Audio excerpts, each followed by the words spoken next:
para su presentación.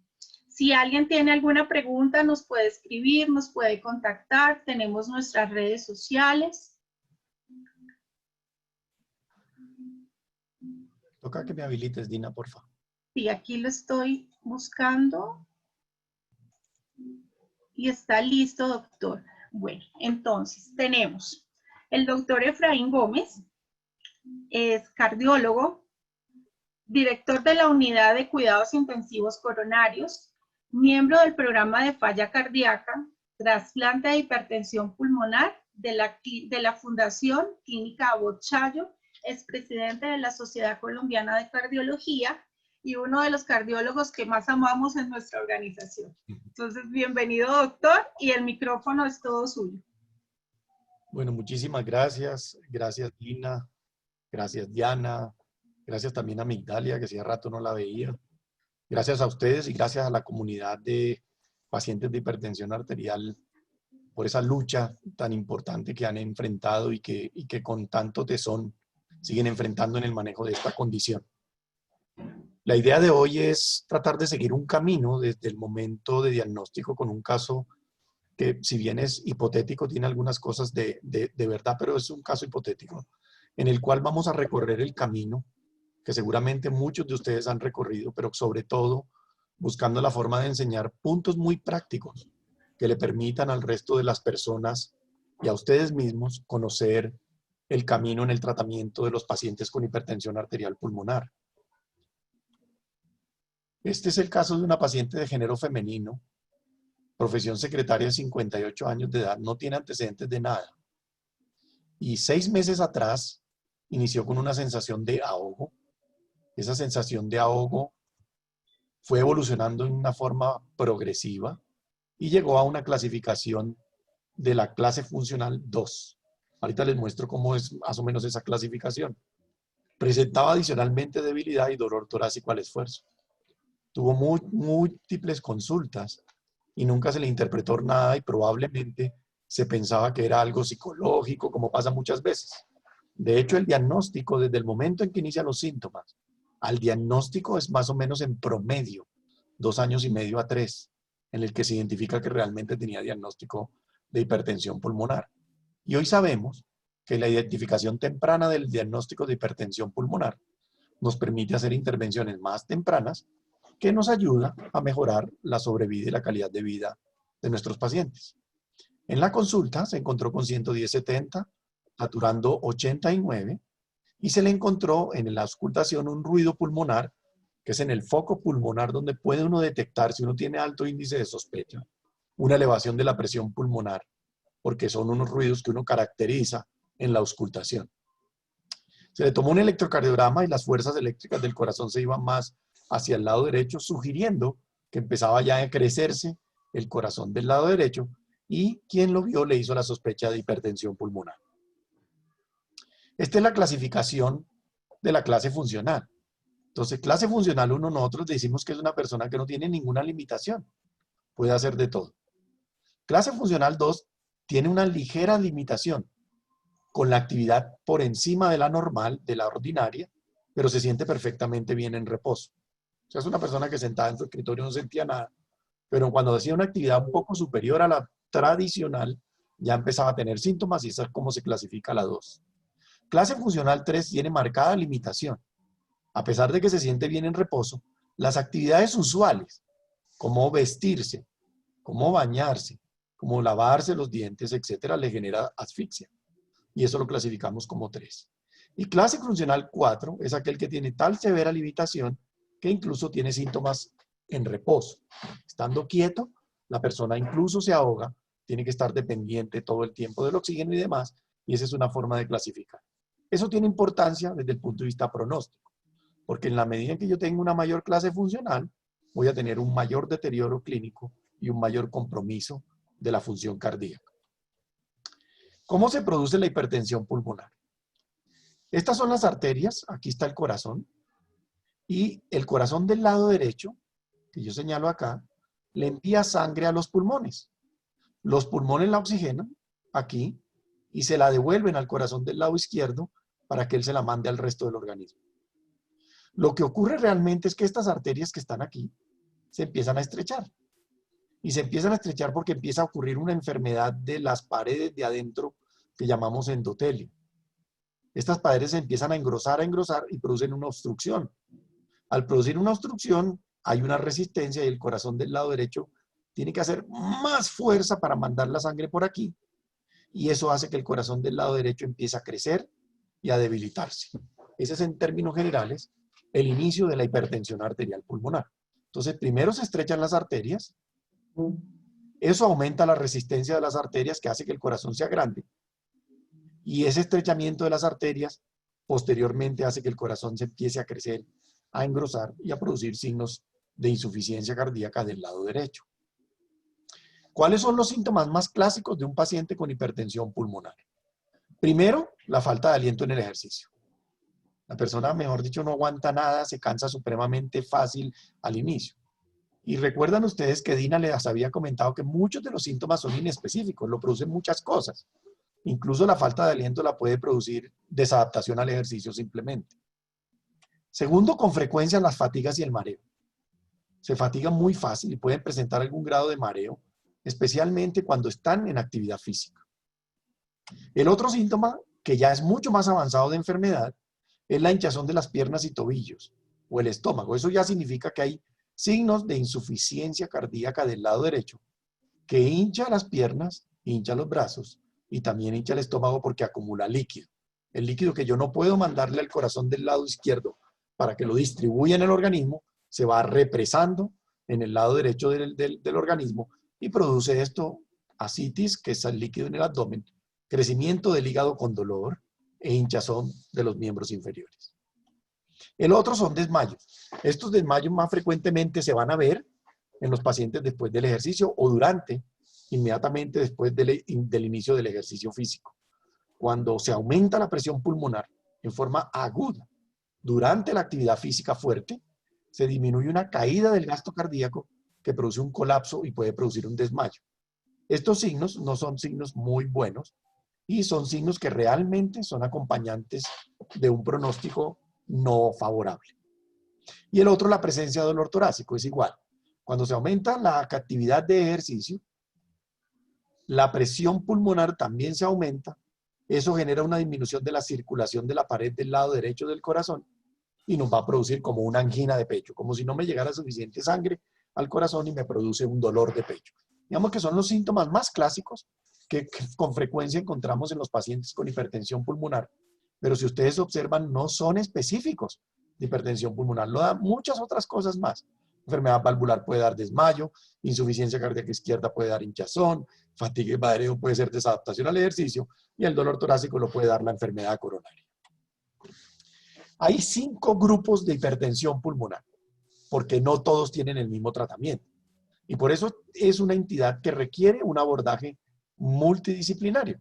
Aquí participan cardiólogos, neumólogos, reumatólogos, participan hematólogos, participan pediatras, participan infectólogos, etcétera, porque encontramos una gran variedad de enfermedades que producen hipertensión pulmonar. Y aquí está el grupo más común, donde más fuerza se ha hecho en la investigación del tratamiento de pacientes con hipertensión arterial pulmonar. Entonces tenemos las idiopáticas, que generalmente tienen un componente no conocido. Cada vez la ciencia va identificando más causas que se asocien. Las hereditarias asociadas a diferentes alteraciones genéticas, la más común, el gen del BMPR2, inducida por algunos fármacos, especialmente en el grupo español. Las asociadas a otras enfermedades, como las enfermedades del tejido conectivo, llámese lupus, llámese esclerodermia, llámese artritis reumatoidea, en general esclerodermia es una de las más comunes. La enfermedad cardíaca congénita en general por conductos, por comunicaciones entre ventrículos que no se cerraron a tiempo, nacieron, no se pudieron detectar, que producen hipertensión pulmonar como la CIA, la comunicación interauricular, la comunicación interventricular, el ductus arterioso persistente, etc. Alteraciones hepáticas que produzcan hipertensión portal, la esquistosomiasis, que es un parásito, lo tenemos en todo el mundo, pero más frecuentemente es causa de hipertensión pulmonar en el grupo de Brasil, y otras que son un poco más raras, pero son para población más pediátrica. Después sigue la hipertensión pulmonar asociada a la enfermedad del corazón izquierdo. Esta es la hipertensión pulmonar más común del mundo. Pero se maneja en general, no se maneja la hipertensión pulmonar per se, sino que se maneja el problema del lado izquierdo, y al manejarse el problema del lado izquierdo, la presión pulmonar mejora. Entonces quiere decir que no tienen un tratamiento específico para la hipertensión pulmonar del grupo 1. Y viene la hipertensión pulmonar debida a enfermedades pulmonares o a la hipoxemia crónica, o sea, la baja oxigenación crónica. Incluso aquí está la apnea del sueño, está también el síndrome de apnea y hipopnea del sueño, o el asociado a obesidad extrema, que produce hipoxemia crónica a los pacientes con enfermedad pulmonar obstructiva crónica, y el tratamiento va dirigido a la enfermedad del pulmón, no al tratamiento de la hipertensión pulmonar. Y el otro grupo, que es un grupo aparte de la pulmonar, que es la hipertensión pulmonar tromboembólica crónica, en el cual trombos que se han venido formando en los miembros inferiores, etcétera, migran al pulmón, llegan por la circulación al lado derecho, trancan la circulación pulmonar y nos producen una disminución en la circulación de ese pulmón, y por lo tanto aumentan la resistencia para que la sangre entre al pulmón, me hacen crecer el corazón del lado derecho y producen hipertensión arterial pulmonar tromboembólica crónica, cuyo tratamiento obviamente en general, cuando se puede, es sacar los coágulos para desobstruir la vía pulmonar. Pero como también las otras arterias se dañan por hiperflujo, entonces también le sirven los tratamientos del grupo 1. A estas no les sirven los tratamientos del grupo 1, a estas sí les sirven los tratamientos del grupo 1. Y el grupo de hipertensión pulmonar, por mecanismos multifactoriales, son enfermedades muy raras, en las cuales tenemos un conocimiento muy poco claro de cuál es la causa de hipertensión arterial en ese grupo. Y la razón, porque son grupos con enfermedades muy raras, infiltrativas, cardíacas, etcétera, de tal forma de que no son grupos tan grandes y por lo tanto el conocimiento sigue siendo limitado. ¿Cómo se define hemodinámicamente la hipertensión pulmonar? La hipertensión pulmonar es como cuando un paciente le llega que dice que tiene la presión alta. A mí cualquiera me puede decir que tiene la presión alta hasta que yo no la mida. No puedo saber si tiene hipertensión pulmonar en forma absolutamente confiable. Para el diagnóstico de hipertensión pulmonar, nosotros requerimos hacer el cateterismo derecho. El cateterismo derecho nosotros metemos ya sea por brazo o por pierna, un catéter denominado catéter de arteria pulmonar o catéter de Swan-Ganz, y entramos por aquí, llegamos al corazón del lado derecho y entramos hasta el pulmón. Inflamos una bombita que ustedes ven aquí, ahorita se la muestro más cortica, y puedo medir la presión de la arteria pulmonar en forma exacta. Si esa medición de la presión de la arteria pulmonar media, pues porque tiene que calcularse la presión media, uno tiene sistólica, diastólica, y de esa se saca la presión arterial pulmonar media. Si da más de 20 milímetros de mercurio y el cálculo que yo haga con esta fórmula de medición me da una resistencia vascular pulmonar mayor de 3 unidades Wood, tengo paciente con hipertensión arterial pulmonar. Pero si esa presión de la arteria pulmonar me la ha generado un aumento de la presión del corazón izquierdo, ya encontraría, porque aquí también puedo medir la presión que se transmite desde el lado izquierdo del corazón, y por lo tanto puedo decir, esta presión que tengo aquí me la generó un problema cardíaco izquierdo, un problema cardíaco izquierdo, hipertensión arterial, insuficiencia cardíaca izquierda, etcétera, etcétera. Entonces ya sería hipertensión arterial pulmonar mixta, que son las del grupo 2, que son las cardíacas. Y si es por enfermedad pulmonar, tendría que investigar si tiene enfermedad pulmonar severa. ¿Cuáles son los pasos entonces para el abordaje y diagnóstico de mi paciente? Entonces lo primero que tenemos, nuestra paciente, Mari, tenía historia de signos y síntomas sugestivos de hipertensión pulmonar. El paso inmediato tiene que hacer un ecocardiograma, porque el ecocardiograma me va a ver esas repercusiones sobre el lado derecho del corazón y me va a sugerir la posibilidad de que tenga o no hipertensión arterial pulmonar. Entonces debo hacer un ecocardiograma por estos signos y síntomas que tenía. Mari estaba comentando pérdida de la actividad física, tenía una clase funcional 2. Adicionalmente a ello, estaba presentando ligera sensación de palpitaciones, y eran síntomas que, si bien es cierto, eran muy vagos. El paso inmediato que le recomendamos a nuestra paciente era que se hiciera un ecocardiograma. El ecocardiograma nos permite de entrada saber si hay una enfermedad cardíaca izquierda asociada que sea la causa que explique la hipertensión pulmonar, o solo encontramos unos hallazgos de repercusión sobre el ventrículo derecho. Entonces, ¿cuáles son los síntomas de hipertensión pulmonar que más frecuentemente se ven en los registros del mundo? Miren ustedes, la falta de aliento al ejercicio es el 60% de las personas. O sea, 6 de cada 10 consultan por este síntoma. Fatiga y mareo, 2 de cada 10 consultan por este síntoma.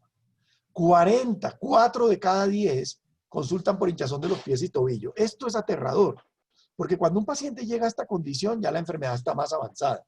Quiere decir que se está consultando tarde o se está identificando desde el punto de vista del examen médico tardíamente las manifestaciones de enfermedad y llegamos a situaciones un poco más avanzadas como este grupo, en el cual obviamente la situación clínica es mayor. Esto es igual.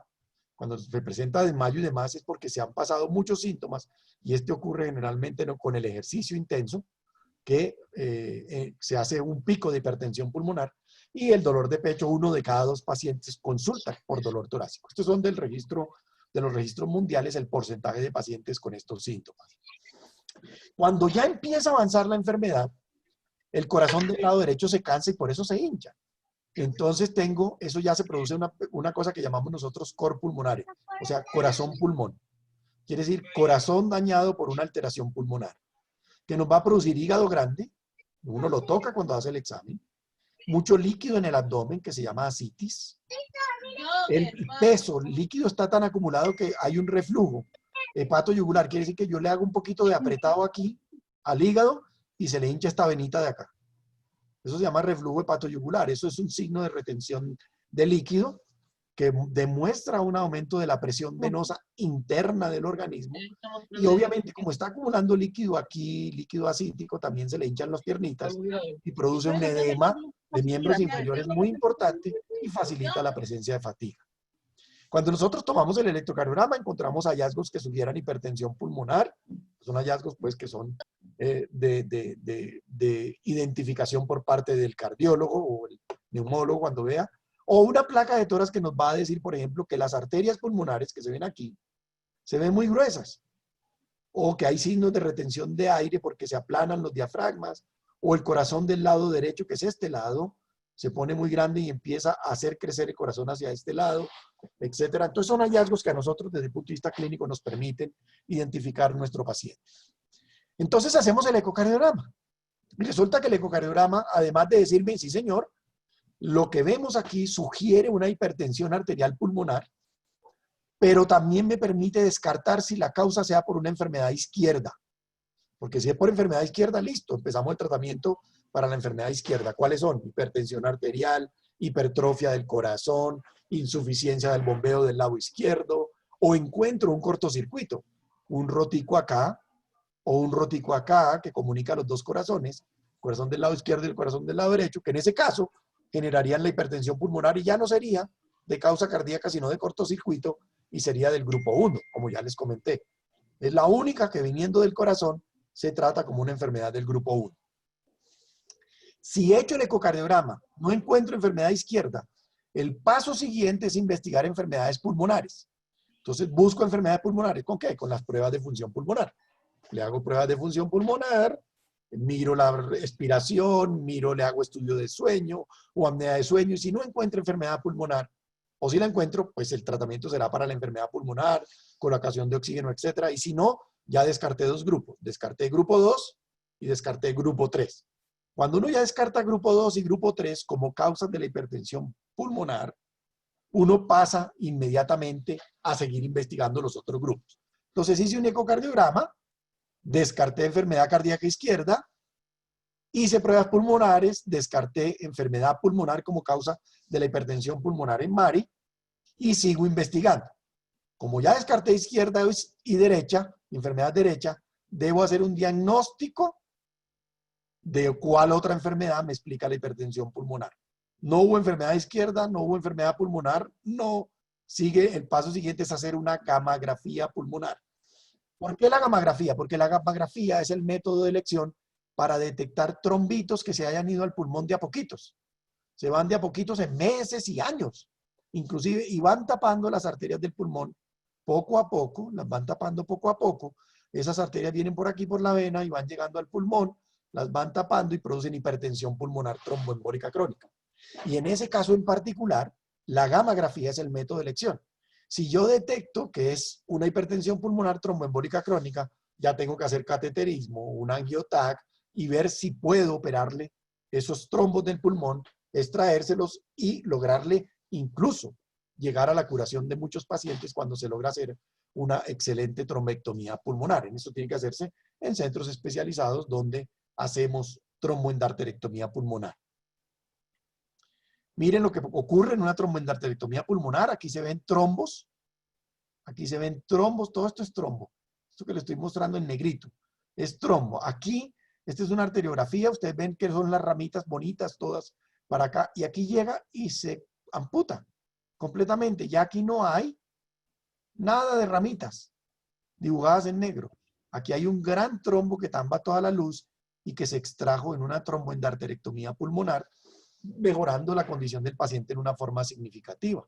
Entonces, sí hay una forma de tratamiento y cada una de las identificaciones de hipertensión arterial pulmonar tiene una estrategia terapéutica que nos permite mejorar la sobrevida y la calidad de vida de nuestros pacientes. Entonces, a Mari le hicimos un ecocardiograma, no tenía nada cardíaco que explicara desde el lado izquierdo la enfermedad del corazón de la paciente, solo lo encontramos en el lado derecho, no tenía comunicación interauricular, no tenía comunicación interventricular, entonces descartada la causa izquierda. Los estudios pulmonares fueron negativos, descartada la enfermedad pulmonar. Le hicimos una gammagrafía que muestra unos defectos de llenado, si fuera positiva. Por ejemplo, aquí hay un defecto, como un mordidito, como un mordisco que se le pega porque debería ser negrito, redondito. Ahí aparece con unos mordiscos, se descartó hipertensión pulmonar tromboembólica crónica. Y esa es la forma de investigar la hipertensión pulmonar del grupo 1. Inmediatamente que descartamos las 3 que no se les hace cateterismo normalmente. Estas le hago cateterismo cuando los voy a llevar a trasplante cardíaco solamente. Si encuentro una falla severa, le tengo que hacer cateterismo para medirle las presiones pulmonares para ver si no es una contraindicación para el trasplante. Descartada la tromboembólica, la grupo 2, la grupo 3, la grupo 4. Me quedan las raras, que es la grupo 5, que se hubieran detectado aquí con el eco. Y en ese caso yo digo, tengo una hipertensión pulmonar del grupo 1, que son las que tienen el tratamiento establecido para el manejo de la condición que mejora la sobrevida y la calidad de vida de estos pacientes. Entonces llevo a mi paciente a cateterismo, que es el gold standard para la medición de la presión pulmonar. El eco la sugiere, la puede medir, eso se llama una medición indirecta. Me dice, oiga, sí, mire, lo que me da aquí en el Doppler sugiere que tiene hipertensión pulmonar, hay que confirmarla con un cateterismo del lado derecho. Entonces se lleva a la paciente a la sala de hemodinamia para hacer el cateterismo del lado derecho, como les dije. Entramos con el catéter, medimos la presión arterial pulmonar media y si da más de 20, esa paciente tiene hipertensión arterial pulmonar del grupo 1.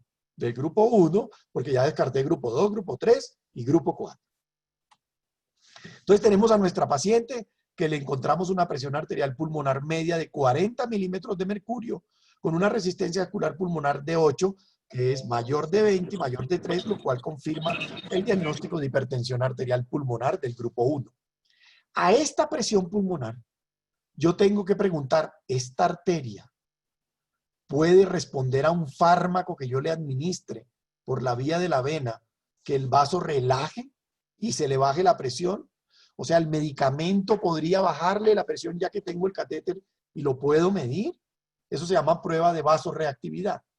Los pacientes que tienen prueba de vasorreactividad positiva, o sea, que baja la presión, ya les voy a decir cuánto es, esos pacientes tienen que dársele otro tipo de tratamiento diferente al que recibe la hipertensión arterial pulmonar del grupo 1. Entonces lo tenemos aquí. Yo entro con el catéter de arteria pulmonar, inflo el baloncito, a ustedes lo ven aquí. Al inflar el baloncito, la presión que se transmite del lado izquierdo la voy a censar aquí. La censa en una puntica que tengo aquí y me la transmite a un computador.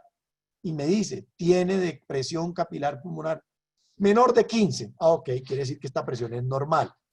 Entonces la presión que encuentro acá no es generada por la de acá, sino que es propia de acá, de que estas arterias pulmonares empezaron a engrosarse y a estrecharse.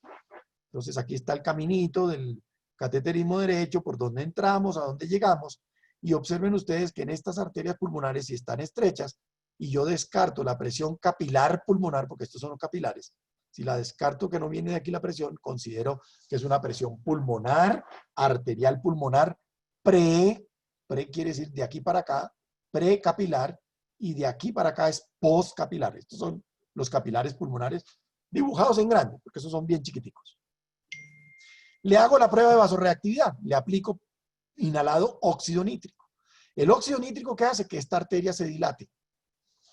Entonces se le quite la estrechez, ¡guau! Se abre, y al abrirse, la sangre puede fluir suavecito para acá, y quiere decir que cuando mida la presión otra vez aquí, me va a bajar. Entonces, a sorpresa, si baja la presión pulmonar, el tratamiento que debo darle, porque es una hipertensión pulmonar del grupo 1, vasorreactiva, no son muchos, son 6 de cada 100. 6 de cada 100 responden a la vasorreactividad, por eso solamente se recomienda hacer en muy pocos grupos de hipertensión pulmonar, para hacer la prueba de reactividad, para modificar el tratamiento. Entonces, eso nos generaría, por ejemplo, la consideración de la prueba de reactividad que nos dio que para que sea positiva debe bajar más la presión arterial pulmonar media, más de 10 milímetros de mercurio, pero esa reducción de más de 10 milímetros de mercurio debe lograr que la presión arterial pulmonar media baje a menos de 40.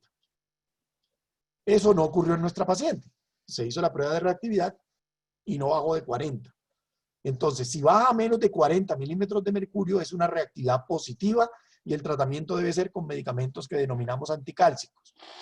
Si no baja a menos de 40 milímetros de mercurio, la presión arterial media se considera reactividad negativa y debe ir a tratamiento específico de hipertensión arterial pulmonar. Por eso es tan importante el reconocimiento y el saber la presión arterial pulmonar. Además, porque permite el seguimiento con cateterismo derecho, está soportado por la evidencia, sobre todo para hacer modificaciones de tratamiento. Si yo quiero introducir nuevos medicamentos, debo considerar medición de la presión arterial pulmonar para poder saber si estoy mejorando.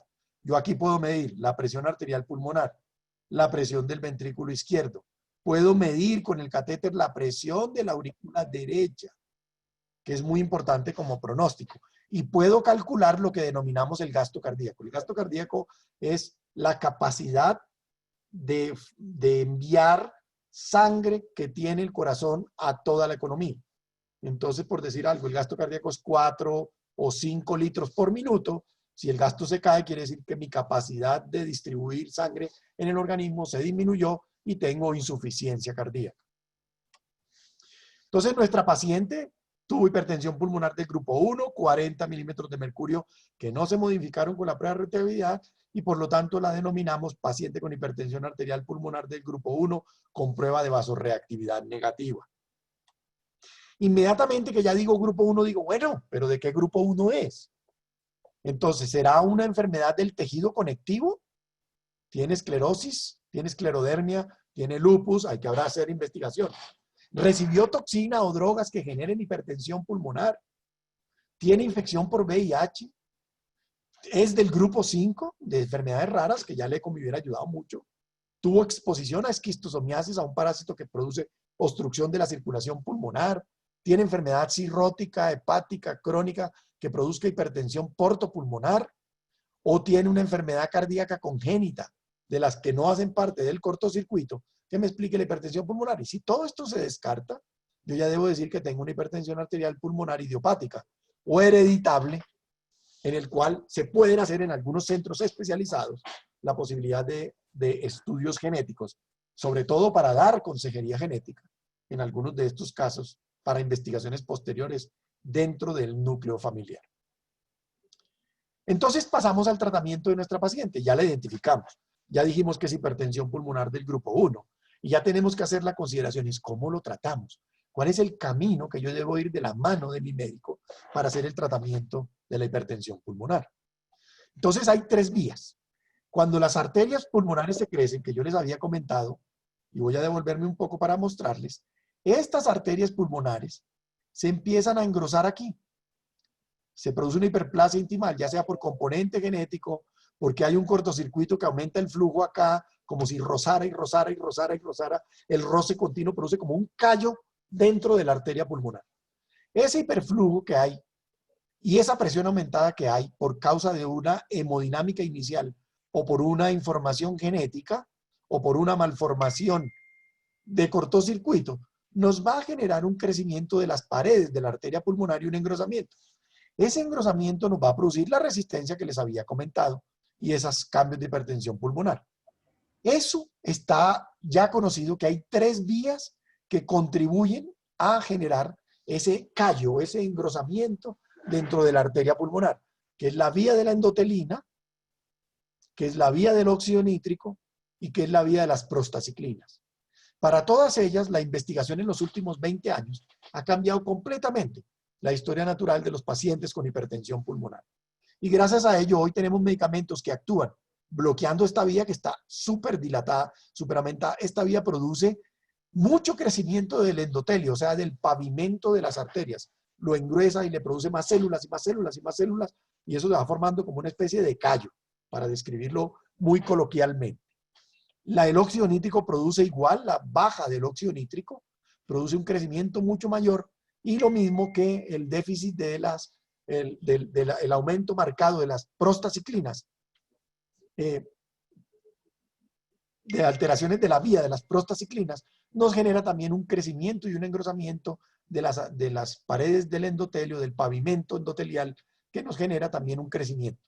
Entonces hoy sabemos que si intervenimos estas 3 vías, logramos frenar la progresión de la enfermedad, la logramos retrasar marcadamente para permitir que el flujo por la arteria pulmonar sea mejor, se disminuya la presión pulmonar y nuestros síntomas por la hipertensión arterial pulmonar mejoren significativamente, nos mejore la calidad de vida y nos mejore la sobrevida.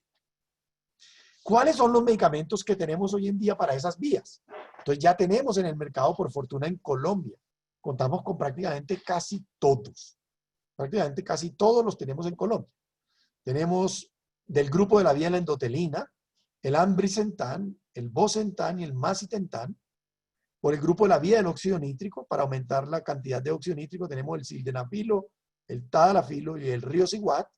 Y por la vía de las prostaciclinas, tenemos el epoprostenol, el treprostinil, el iloprost y el análogo de las prostaciclinas, que es el Selexipag, que también son medicamentos que actúan sobre la ruta o sobre la vía de las prostaciclinas, las 3 vías que fisiopatológicamente más conocemos. Entonces lo devolvemos a nuestra paciente.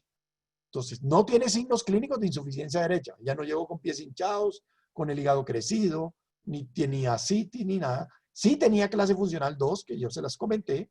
La caminata de 6 minutos que le hicimos fue de 380 metros. Ya les voy a mostrar. Le medimos una sustancia en la sangre que es el NT-proBNP, que dio 880 picogramos por mililitro. Ya les voy a mostrar para qué es. El ecocardiograma nos mostró una aurícula derecha crecida. ¿Por qué? Porque todo el líquido se represa en el lado derecho del corazón. Y el cateterismo nos mostró una presión en la aurícula derecha de 10, una presión arterial pulmonar media de 40, con una resistencia auricular pulmonar de 8 y un índice cardíaco disminuido en 2.2, lo cual significa que ya teníamos alguna pérdida de la función cardíaca en global. Entonces, con esos parámetros, nosotros tenemos que tomar decisiones clínicas. Entonces, miren ustedes cómo son importantes esos parámetros. Este es el NT-proBNP, que yo les dije que medíamos. Es una hormona que está en el músculo del corazón. Nosotros la tenemos en el corazón. Y cuando yo la mido en sangre, debe ser menor de 300 picogramos por mililitro. Y cuando el corazón está sometido a un esfuerzo, así yo no tenga clínica, así yo no la vea clínicamente. Si una persona tiene ahogo y yo le hago un NT-proBNP, me va a ayudar a decir que no tiene insuficiencia cardíaca si ese examen sale por debajo de 300. Digo, mire, tu ahogo es de otra cosa. Con absoluta seguridad es de otra cosa porque el NT-proBNP está normal. Pero si recuerdan lo que les comenté, el NT-proBNP de Mari era de 880 picogramos por mililitro. O sea, estaba elevado. Ya había algún grado de disfunción del lado derecho. El otro punto para evaluar son las caminatas 6 minutos, el NT-proBNP y el riesgo. Entonces, cuando tenemos a nuestra paciente Mari con esos parámetros, que ya les mencioné, yo tengo que clasificar qué riesgo tiene mi paciente de tener complicaciones o de sobrevida o de mayor mortalidad en el curso de un año. Entonces, hay unos parámetros que le dicen a uno, estos son de bajo riesgo, estos son de riesgo intermedio, y estos son de alto riesgo que tengo que dedicarme a ver cómo los modifico para cambiarle el riesgo, o sea, pasarla de alto riesgo a un riesgo bajo. O sea, todo es clasificación de riesgo y el seguimiento de un paciente con hipertensión pulmonar se hace con parámetros de riesgo. Estos parámetros de riesgo es si tengo signos de insuficiencia cardíaca, si los síntomas vienen progresando, si tuve o no tuve síncope, cuál es la clase funcional, cuál fue mi caminata de 6 minutos, esas es pruebas de consumo de oxígeno cardiopulmonar, estos son los niveles de NT-proBNP en plasma, que el ecocardiograma me diga cómo está la aurícula derecha, y hemodinámicamente que el índice cardíaco está por encima de 2.5 o por debajo de 2.5 o que la presión de la aurícula derecha esté por debajo de 8, etc. Son unos parámetros hemodinámicos y clínicos que sus médicos siguen con la regularidad que se recomienda cada 3 o cada 6 meses para toma de decisiones y cambios o modificaciones terapéuticas. Entonces, miren, nuestra paciente tenía clase funcional 2, caminó 380 metros en 6 minutos, o sea, estuvo entre 165 y 440. Si hubiera sido menos de 165, caía aquí, o sea, está en riesgo intermedio. Los picogramos de NT-proBNP están entre 50 y 300, está 880. Esos criterios de 880 están, aquí están dentro del rango de riesgo intermedio. Tiene 10 de aurícula derecha, está en el riesgo intermedio, y un índice cardíaco que está en el riesgo intermedio. En total, nuestra paciente se encuentra en un riesgo intermedio con un 5 a 10% de complicaciones y de mortalidad, perdón, a un año. O sea, de estas personas con esto, si yo no lo modifico, 5 a 10 personas van a morir en el curso de un año. Si yo no modifico esta estrategia terapéutica y lo paso a parámetros como del lado verde, donde la mortalidad es menos del 5%, a un año sí logro esas modificaciones. Entonces, nuestra paciente tiene para criterios de riesgo, no tenía signos de insuficiencia, tenía clase 2, caminata de 380 metros de caminata, 880, que es 880 picogramos por mililitro. El ecocardiograma mostró un crecimiento de la aurícula izquierda de 20, debe ser por debajo de eso, o sea que teníamos una aurícula izquierda, derecha, crecida, y una presión en la aurícula derecha aumentada con un índice cardíaco bajo que nos da un riesgo intermedio. Este es el algoritmo de tratamiento de hipertensión arterial de una paciente por primera vez, como el caso de nuestra paciente. Entonces, ¿qué tenemos? Tuvimos una paciente en un centro de hipertensión pulmonar, se le hizo un test de vasorreactividad que solamente se indica para hipertensión pulmonar idiopática o hereditaria o inducida por drogas, son a los únicos que le hacemos prueba de vasorreactividad. Ya ustedes vieron que la vasorreactividad fue negativa, por lo tanto no le damos anticálcicos. Se le hizo la prueba de vasorreactividad y clasificamos el riesgo. ¿Es bajo, intermedio o alto? Entonces, en el caso de nuestra paciente, el riesgo fue intermedio, el amarillito. Entonces, por lo tanto, en el riesgo intermedio, la recomendación es considerar iniciar terapia combinada, oral. Entonces, como el riesgo se clasificó en intermedio, se puede iniciar el tratamiento con terapia combinada, quiere decir 2 medicamentos para hipertensión pulmonar en terapia combinada. Si es de muy alto riesgo, se debe incluir terapia combinada, incluso con estrategia intravenosa, ¿sí? O subcutánea, que son con los prostanoides. Porque inmediatamente ya estamos en esta fase, si es candidato para otra estrategia terapéutica, se empieza a considerar la posibilidad de trasplante de pulmón, si aplica criterios para trasplante de pulmón, y esas son las recomendaciones en general del inicio del tratamiento de nuestros pacientes. Estas son las combinaciones que hay con todas las referencias de la guía: macitentan más sildenafil, riociguat más bosentan, celicepac más cualquiera de los antagonistas de la endotelina, más un inhibidor de la fosfodiesterasa, que son los sildenafil o tadalafil, etc. Todos tienen un nivel de evidencia de estudios clínicos que nos permiten formularlo con una importante seguridad. Se hace un seguimiento a los 3 a 6 meses. Si a los 3 a 6 meses el paciente lo llevé a bajo riesgo, ya pues sigo el tratamiento y lo sigo en observación. Si a los 3 o 6 meses todavía sigue en riesgo intermedio, hágale secuencia triple. Quiere decir que le pongo un antagonista de la endotelina, facilitador del óxido nítrico y una de la vía de las prostaciclinas.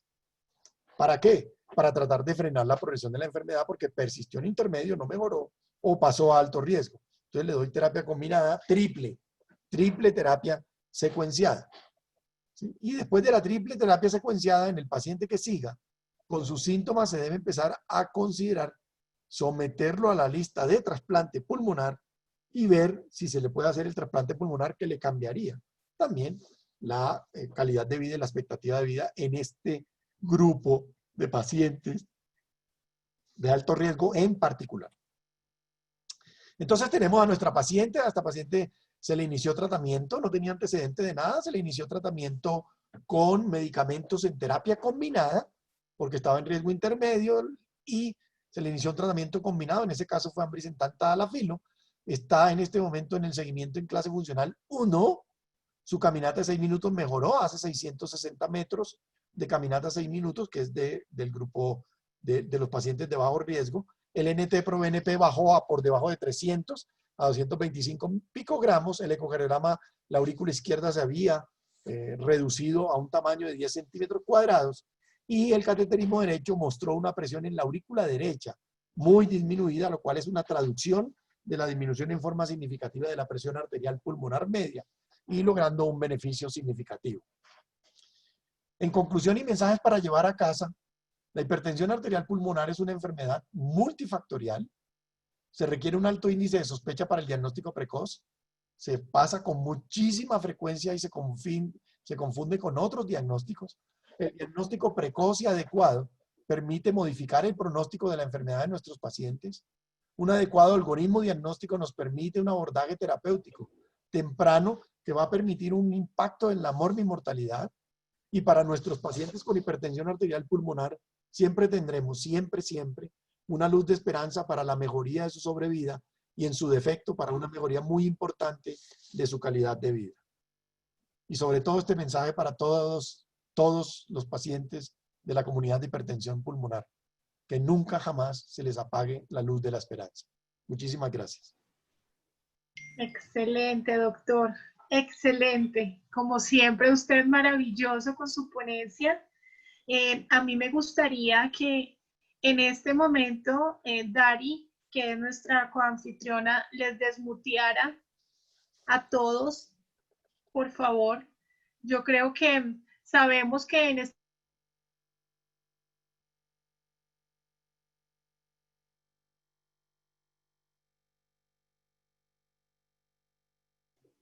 necesitan mucho más que un aplauso, pero nos gustaría darle de verdad un aplauso al doctor en representación de nuestros médicos que están luchando por todos nosotros contra el COVID y aún así sacan el tiempo para estar aquí ayudándonos a educarnos.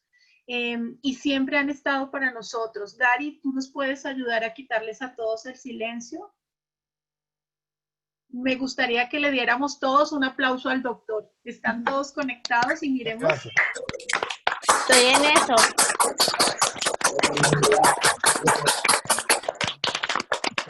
De verdad, doctor, excelente como usted. Siempre lo hace. Muchas gracias a todos por unirse. Yo creo que tenemos el chat bastante activo, doctor, con varios comentarios, varios agradecimientos y algunas preguntas. Entonces, ¿quiere, doctor, que le retire la presentación? Si quiere, por si de pronto tengo que mostrar algo, déjala ahí. Vale, de acuerdo. Entonces, podemos ahora nuevamente mutearnos para que se pueda escuchar las preguntas que vamos a leer.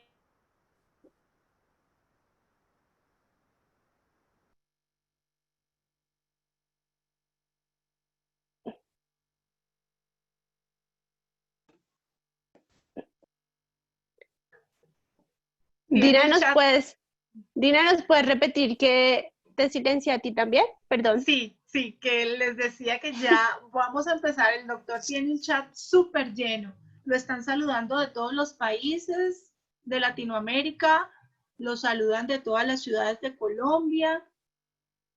Nos dicen buenos días, gracias por la invitación. Tengo esclerodermia e hipertensión pulmonar. Nos están diciendo, estamos dándole la bienvenida a otros diagnósticos acompañados de hipertensión pulmonar. Buenos días, gracias por la invitación.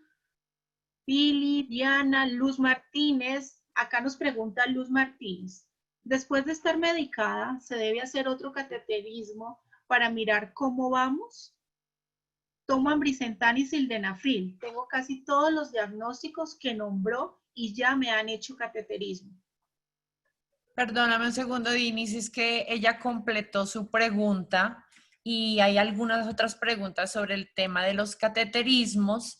Ella nos completa su pregunta porque es que ella es alérgica al medio de contraste. Entonces, y hay algunas preguntas que cada cuánto deben realizar cateterismo, porque pues para muchos pacientes es terriblemente incómodo. Sí, es una muy buena pregunta. En realidad, no todos los grupos están haciendo cateterismo derecho para hacer consideraciones de seguimiento. Uno de los parámetros, si nosotros miramos aquí en la tabla de control de riesgo, nos permiten claramente evidenciar las estrategias para el seguimiento. Entonces, observen, por ejemplo, los parámetros clínicos yo los voy a evaluar, ¿sí? Si tiene signos de insuficiencia cardíaca derecha, en el examen yo lo voy a determinar. Segundo, voy a mirar que si está progresando o no está progresando, qué tan rápido me está progresando la enfermedad desde el punto de vista clínico. Si ha tenido síntomas, por ejemplo, como síncope, ¿cómo le clasifico la clase funcional? Le puedo hacer una caminata de 6 minutos que me va diciendo a mí o me voy empeorando o no voy empeorando, ¿sí? Le puedo hacer una medición de los péptidos natriuréticos, porque los péptidos natriuréticos en la medida que van aumentando en una forma significativa se correlacionan bastante bien con el daño de la función ventricular derecha. Y le puedo hacer un seguimiento ecocardiográfico. Decidiré cuándo le hago un cateterismo, cuando tengo que entrar a medir parámetros de riesgo para tomar la decisión del cambio de estrategia o la adición de estrategia terapéutica. Pero otros parámetros ya me lo han dicho, ¿sí? En los grupos donde se hace investigación de seguimiento de cuáles son los parámetros que marcan más riesgo, si hacen seguimiento con cateterismo derecho, que lo hacen de tal rutina que ya no se vuelve tan complicado.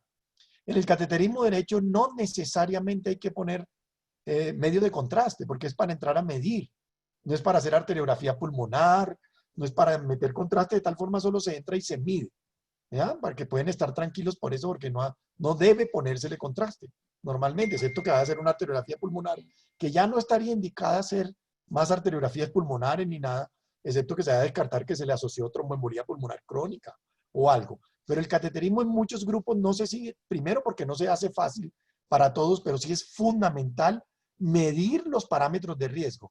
Ya hay unas tablas que van en los celulares, como unas unas aplicaciones que permiten clasificar los riesgos de los pacientes, unas aplicaciones médicas, y uno puede estratificar de acuerdo a los parámetros si tengo a mi paciente en un alto riesgo o en un bajo riesgo. No es fácil para todo el mundo, como ya lo mencionaron, hacer cateterismo derecho para todos, pero habrá algunos que habrá que decirle, mira, me toca medirlo porque tengo que adicionar tratamiento y por lo tanto tengo que tener una forma objetiva de medición de la presión pulmonar y de los parámetros hemodinámicos. Perfecto, doctor. Tenemos a Pato Paz desde México. Dice, muy interesante e importante. Gracias. Mi pregunta es, si no eres operable en los trombos, ¿qué medicamento es el indicado y qué sugiere? Hay estrategias terapéuticas para el grupo de pacientes con hipertensión arterial pulmonar tromboembólica crónica. Los aportantes de óxido nítrico juegan un papel muy importante. Ahí está, por ejemplo, el uso de riociguat, que estuvo probado en pacientes con hipertensión arterial pulmonar tromboembólica crónica. Pero para efectos prácticos, si la disfunción va progresando, tú debes echar mano, o el médico en general, termina echando mano de todas las 3 líneas de tratamiento. Porque al fin y al cabo lo que hay es que lograr una reducción o en su defecto una mejoría en la compliance o la complacencia de la circulación pulmonar, que le mejore la función ventricular derecha, le mejore los síntomas pulmonares y le mejore la calidad de vida. Sobre todo aquellos que no son abordables para cirugía. Las recomendaciones en los no abordables para cirugía es siempre, si un grupo dice que no es quirúrgico, se lo muestran a otro. Doctor, y en los... Porque hay grupos con un poquito más de experiencia para trombos más distales, etcétera. Cierta tecnología lo hace. Los grupos con más experiencia en el mundo que están en los grupos de California manejan casi todos los grupos de hipertensión pulmonar tromboembólica crónica de allá, porque es centro de referencia, tienen muy, muy buena experticia en hacer cirugías con vasos bien distales, a los cuales es muy difícil abordar. Ya hay nuevas herramientas que permiten abordar pacientes más difíciles. Nosotros hemos logrado hacerle a pacientes considerados más difíciles y ahorita también estamos haciendo una cosa para esos no quirúrgicos, les estamos haciendo angioplastia pulmonar.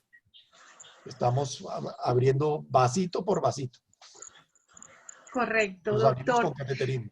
Doctor, ¿y estos pacientes en sus países donde no tienen acceso a la terapia que usted nos está mencionando, cómo los manejan entonces?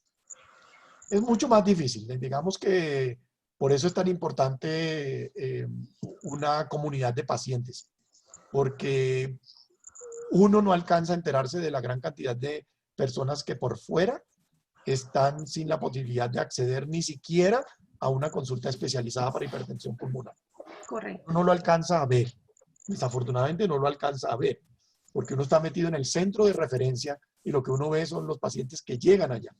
Pero en ese entretanto del camino, hay muchos pacientes que no tienen la fortuna de tener primero un diagnóstico temprano y segundo tener la posibilidad de que le den un tratamiento para hipertensión pulmonar. Y sobre todo porque no hay un conocimiento tampoco tan amplio del enfoque y el manejo de la hipertensión pulmonar en el gremio médico en general. Porque como es una enfermedad huérfana, llamémosla así, o rara, entonces no muchos colegas tienen experiencia en el conocimiento o en el tratamiento de la enfermedad y se puede pasar desapercibida por mucho tiempo sin hacerse el diagnóstico y se confunde con otras enfermedades, como insuficiencia cardíaca global, etc. Y eso hace que ya lleguen en una forma muy tardía y los resultados ya no son tan buenos como uno quisiera. Hoy sabemos que entre más temprano, mejor le va a los pacientes. Total. De acuerdo.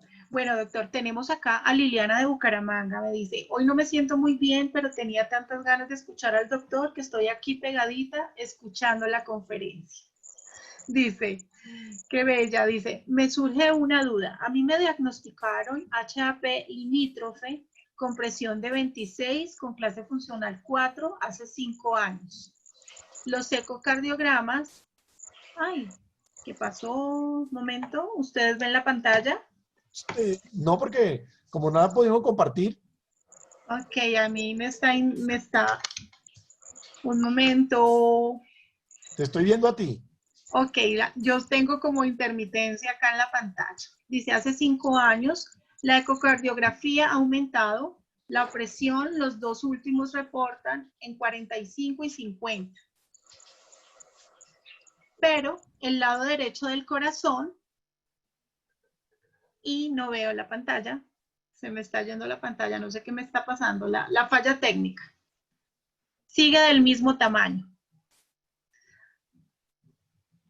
Esa es la pregunta de ella. Actualmente, mi neumo dice que mi clase funcional es 3. Mi duda es, por mis otras enfermedades, ¿mi corazón mantiene el tamaño en su cámara derecha o qué me pasará?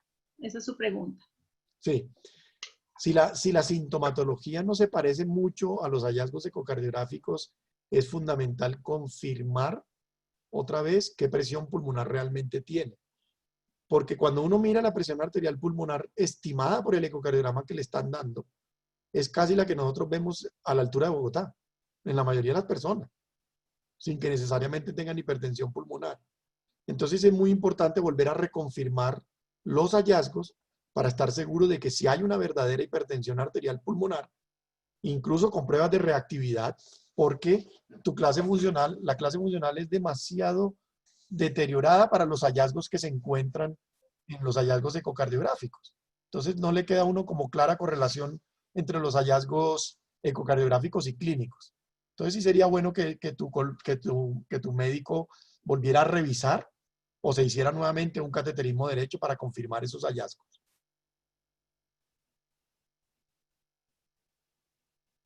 Se te apagó el micrófono, Dina.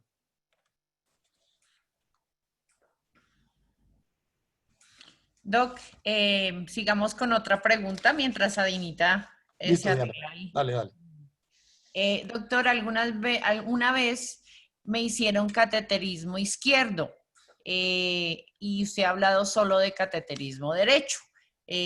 ¿Cuándo se hace cateterismo izquierdo? Si ante la presencia de hipertensión arterial pulmonar, nosotros necesitamos medir directamente la presión de fin de lleno del ventrículo izquierdo, por ejemplo, que es entrar al ventrículo izquierdo, ese es el cateterismo izquierdo, o necesitamos ver las arterias coronarias, porque hay duda de que haya enfermedad coronaria asociada, tocaría hacerse cateterismo izquierdo. Y esas serían como las indicaciones. En algunos casos hay pacientes con hipertensión pulmonar que hacen dolor torácico parecido al dolor coronario, y resulta que la presión de la arteria pulmonar es tan gruesa, se engruesa tanto la arteria pulmonar, que estripa una arteria coronaria, y al estripar la arteria coronaria produce dolor coronario. Y a esos pacientes hay que hacerles ciertos tratamientos. Digamos, son algunos casos en particular donde habría que hacerse cateterismo izquierdo, pero en el seguimiento hay que hacer solo derechos. Entonces se haría solamente una vez si uno tiene duda de que hay enfermedad coronaria, o una anomalía del árbol coronario, por ejemplo, que produzca síntomas. Perfecto, doctor. Diana Salazar nos pregunta, en el grupo de cardiopatía congénita por CIA, operada parcialmente el cierre, ¿qué sería el tratamiento más recomendado? Por CIA, los tratamientos que se están dando de los que les comenté en hipertensión pulmonar. Se inicia tratamiento de acuerdo a la clase funcional, a estos parámetros que les mencioné acá de riesgo, que sería si tiene, qué clase funcional tiene, etcétera, y se va ajustando el tratamiento de acuerdo a esa clase funcional y al seguimiento. Entonces se puede empezar con un medicamento para bloqueadores de endotelina, y si no mejora, se le agrega un medicamento de la vía del óxido nítrico, y si ya está en una clase mucho más avanzada, pues se pasaría a un prostanoide. No cambia, realmente no cambia significativamente la condición porque son los mismos del grupo 1, ¿ya? Ahora, en comunicación interauricular parcialmente cerrada es un grupo de bastante buen pronóstico, con una expectativa de vida bastante buena con el tratamiento médico, pero es muy importante, muy importante la adherencia al tratamiento. Gracias. Ok, doctor, ¿cómo está? Con Pili Ojeda. Hola, Pili, ¿cómo estás? Bien, sí, señor. Tenemos una paciente, ella se llama Nidia Durán. Dice, doctor, hace 2 años me operaron cambiando la aurícula pulmonar tricúspide y cierre de CIA. Tomo aspirina 2 veces al día y carvedilol. El neurólogo me dio inhaladores, tengo apnea del sueño severa y estoy presentando dolor de pecho, hinchazón y mareos. Mi EPS me dio órdenes para exámenes, pero por esta situación no salgo de casa. ¿Qué recomendaciones debo tener mientras pueda salir de ella? No, Pili, no le oí tratamiento para la hipertensión pulmonar, ¿tiene? No especifica, no especifica ella si tiene para hipertensión pulmonar. Es un caso muy particular. Ella tuvo un bebé hace 3 años, ¿sí? Después le hicieron le cierre la CIA y pues ha estado en controles, pero después de su última cirugía, ella ha venido presentando estos problemas. Sí. Entonces le da miedo, ¿no? Le da miedo hacerse los exámenes que le sugirieron por la situación del COVID. Claro. Y no, doctor, ella no maneja tratamiento para HAP. Ok, bueno, fue un cierre de CIA tardío. O sea, si es un cierre de CIA tardío, es altamente probable que tuviera hipertensión pulmonar. No tenemos, y yo no los tengo, por lo menos los datos, que para el cierre de la CIA tuvieron que haberle hecho cateterismo, porque siempre hay que hacerlo para medir las presiones pulmonares. No todas las comunicaciones interauriculares son para cerrar. Las que ya tienen cortocircuito bidireccional o hacen cianosis, esos pacientes probablemente ya es mejor no cerrarle la CIA, eso yo no lo sé. Y muchas veces cuando se cierra, su única válvula de escape que tenía era la CIA. Entonces puede ser que ahí haya empeorado la hipertensión pulmonar y esté siendo la falla derecha. Entonces la recomendación, la más importante que yo le podría dar sería reevaluar la presión pulmonar, y hay que hacerle cateterismo, es así que hay que hacerle cateterismo derecho, y si tiene hipertensión pulmonar, el tratamiento le cambia la vida, se la cambia, porque la mejora dramáticamente, porque no tiene tratamiento y empeoró con el cierre.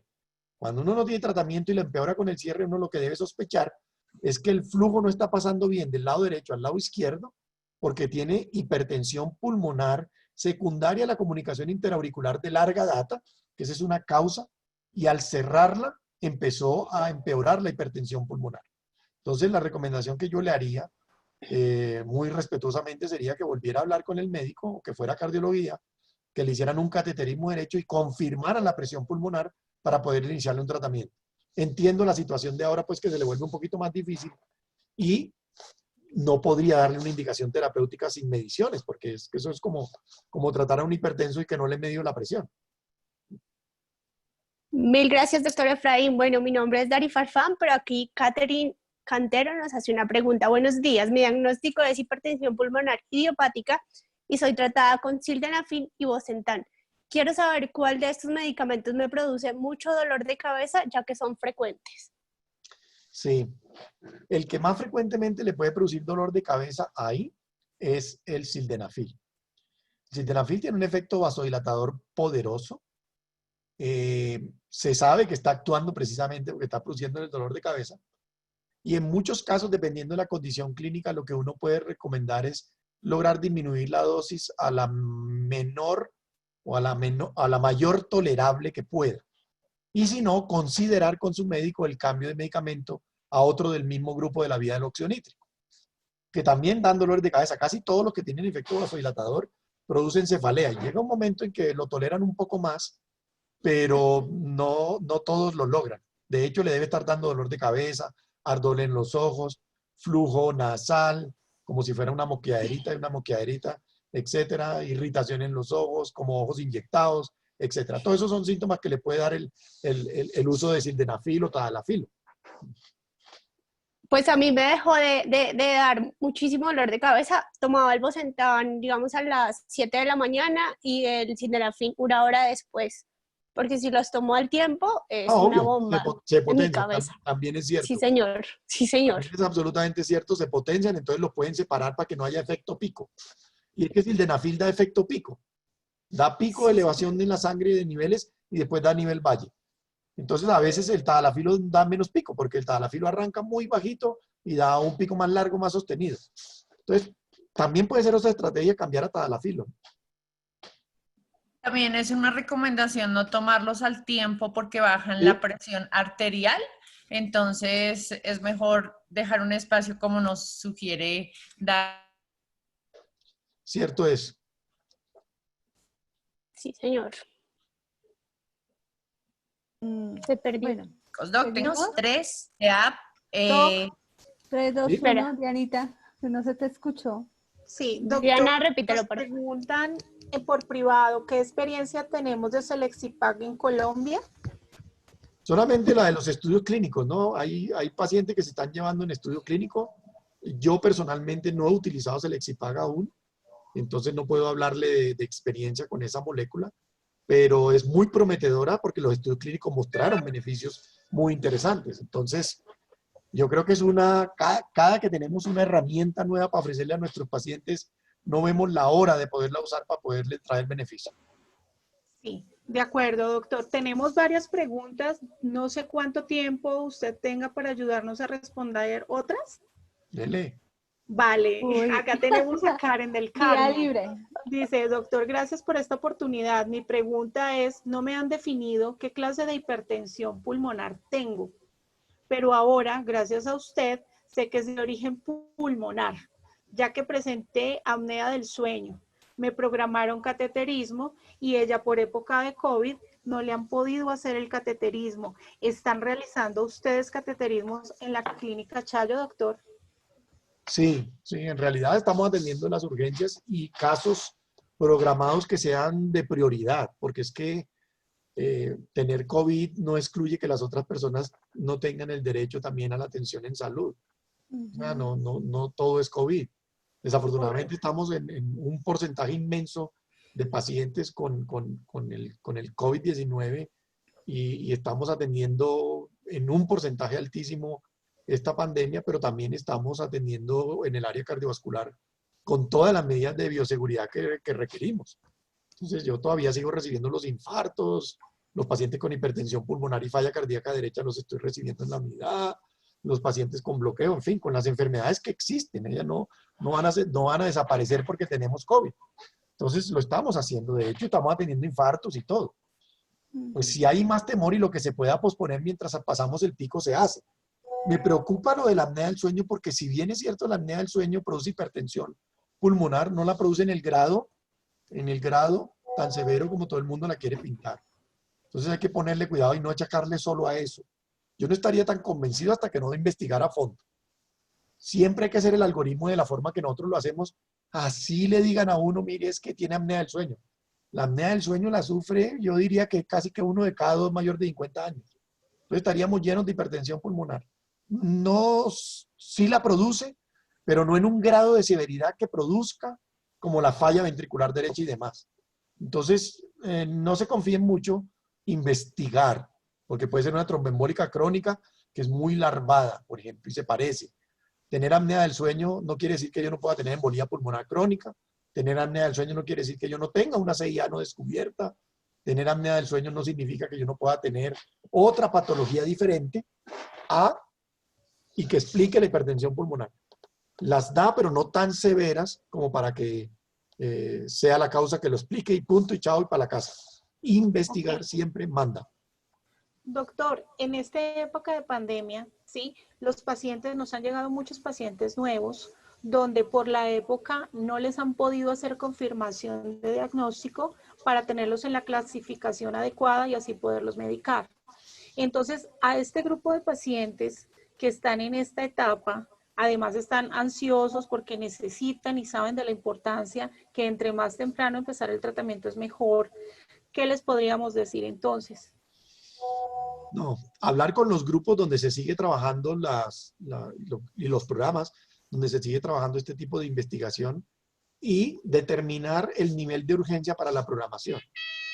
Porque si bien es cierto, también no es bueno que uno de los pacientes con hipertensión pulmonar llegue a estar expuesto a la infección de este tipo de virus, porque pueden tener complicaciones significativas. Hemos tenido pacientes, o ha habido pacientes afortunadamente, que han salido adelante, por lo menos en forma anecdótica, pero mientras tengamos enfermedades cardiovasculares, nos empezamos a convertir en pacientes de riesgo de mayor mortalidad. Entonces uno tiene que manejar con mucho cuidado ese balance. Ahora, confiamos en que este proceso empiece a caer y de acuerdo a cómo están delimitadas las curvas de presentación y de comportamiento de la enfermedad, nosotros aspiramos a que después de septiembre empiece a caer. Es probable que haya un repico en octubre y confiando en Dios, diciembre y allá en adelante ya vamos a tener solamente picos, ojalá esporádicos, hasta que logremos dar con el abordaje global de la vacuna. Que creemos que para finales de septiembre, porque ya se está empezando a producir, ya tengamos la vacuna en todos nuestros países. De acuerdo. Por acá lo saluda Sonia Salcedo, le dice que lo recuerda mucho y que muchísimas gracias por tan excelente charla. Muchas gracias. Lorena Sánchez nos hace la pregunta que hacíamos muchos pacientes hace un tiempo. Buenos días, doctor. Quiero preguntar a qué altura del nivel del mar es recomendable trasladarse desde Bogotá sin ser un cambio muy brusco. Ese tema de la altura es una gran discusión. Si la persona, porque es que personas que viven en Bogotá tampoco podrían tener hipertensión pulmonar y no seguir viviendo en Bogotá. Y viven en Bogotá. Eso es una pregunta que solamente pueden contar o discutir las personas que viven acá. Es muy difícil porque es que hay muchos otros factores que influyen. Yo soy de los que digo, mire, uno debe estar donde es feliz. El resto, déjaselo al trabajo de tu médico. Porque es que si cogemos a todos los pacientes con hipertensión pulmonar y los mandamos a vivir a la costa, los alejamos de sus familias. Eso es muy complicado. Entonces uno no puede estar, yo por lo menos personalmente no hago esa recomendación de decirle al paciente te tienes que ir a vivir, sí, pero lejos de mi familia, doctor, lejos de mis hijos, lejos de mis seres queridos, lejos de todo, incluso de mi trabajo. Simple y llanamente porque se modifica un poquito el síntoma. Yo no creería. Honestamente es una gran discusión. Quien nació aquí se adaptó aquí con absoluta seguridad a la presión pulmonar de esta altura y puede vivir tranquilamente con su buen tratamiento feliz. La felicidad hace parte importante de todos los tratamientos, ¿no? Así es. Totalmente. Unida a esta pregunta, Claudia Padilla nos pregunta, ¿a la altura de Bogotá influye el progreso de la enfermedad? No necesariamente, no se conoce. Incluso se conocen de estudios de las alturas que las personas se adaptan a presiones pulmonares, a presiones atmosféricas completamente diferentes y hacen como una adaptación a la oxigenación bastante bien. Entonces, eso es como una manifestación epigenética. Si ustedes se dan cuenta, hay muchas personas, sobre todo los que nacieron en Bogotá, tienen una adaptabilidad perfecta sin ningún problema a la altura de Bogotá, que son 2.600 metros de altura. Ok, perfecto. Acá tenemos una pregunta fuerte desde Perú, doctor. Dice, una inquietud. ¿Por qué en todas las literaturas dicen que el pronóstico de vida de los pacientes solo es de 3 años? Y acá los médicos dicen, si nos realizan un trasplante pulmonar, nuestro promedio de vida es solo de 5 años. Ya. La expectativa de vida que hay en la mayoría de los estudios clínicos está fundamentada antes del advenimiento de las terapias farmacológicas que tenemos hoy en día. Esa sería la expectativa de vida en un paciente prácticamente sin tratamiento o de inicio de tratamiento muy tardío. Y prueba de ello son todos ustedes. Todos ustedes le están demostrando que la curva la han podido voltear completamente, primero por tratamientos tempranos y porque tenemos mejores estrategias de tratamiento que permiten mejorar la sobrevida y la calidad de vida. La sobrevida en trasplante pulmonar depende de los grupos, no depende necesariamente del trasplante per se. Entonces, en la medida en que los grupos van adquiriendo experiencia, la sobrevida del trasplante pulmonar también va aumentando. Y entonces eso también va a depender de eso. Entonces, los sitios donde hay mayor experticia, pues la expectativa de vida y la sobrevida de los pacientes con trasplante pulmonar, a los que tienen obviamente indicación, pues también aumenta. Pero depende también de los grupos. Uno no puede decir, son 3 años. Yo le pregunto, depende del grupo. Si tú se lo mandas al grupo canadiense, la expectativa de vida es muchísimo mayor. Tienen expectativas mayores de 10 años. Y si lo graba el grupo americano, que solo se dedica a hipertensión pulmonar, pues tiene expectativas que superan casi 12 o 15, etc. Entonces, digamos que cambia. ¿Cuándo uno ofrece un tratamiento u otro? Cuando uno le dice, mire, la expectativa de vida con la condición que tienes ahora, si tú, por ejemplo, tienes una clase funcional 4, la probabilidad de sobrevida de mortalidad es casi del 70 en un año.